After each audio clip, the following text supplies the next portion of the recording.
More pedestrians are taking their chances and dying on Texas roads than ever before. KHU11 Investigates dug into the data to find where people are getting hit and why. Investigative reporter Cheryl Mercedes found out in most cases, it's the pedestrian who's at fault.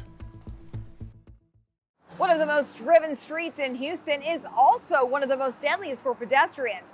Westheimer Road is lined with businesses, and local folks get to them on foot.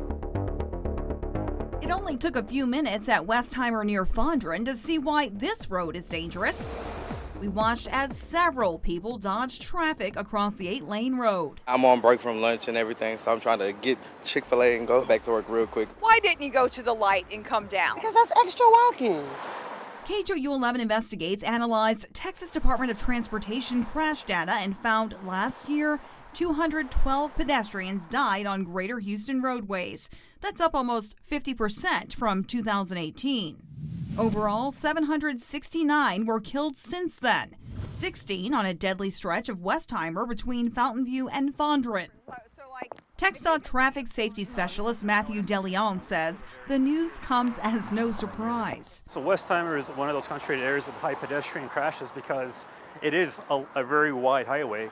It's the reason these drivers say they use extra caution here. I drive slower through here than you're supposed to. In this corner, I have a close call, very close call. Other hot spots for pedestrian deaths include the Gulf Freeway and 610, Highway 6 from Westheimer to Katy Freeway, and the intersection of I-45 and 1960.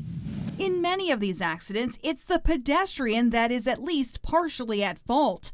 In 70%, traffic investigators noted pedestrians fail to yield to drivers. I think the biggest obstacle we're seeing is a lot of people are just crossing the street and not being aware of the traffic. Cross the street at a crosswalk. TxDOT hopes to tackle the problem with online safety campaigns encouraging pedestrians to make smarter choices. We understand the mentality, so we have to look at it from a humanized perspective. The pedestrians we caught up with appear to be catching on. Yeah, I need to take more precaution on that and not do that anymore. So now that you know this information, I'll walk to the light. Cheryl Mercedes, KHOU11 Investigates.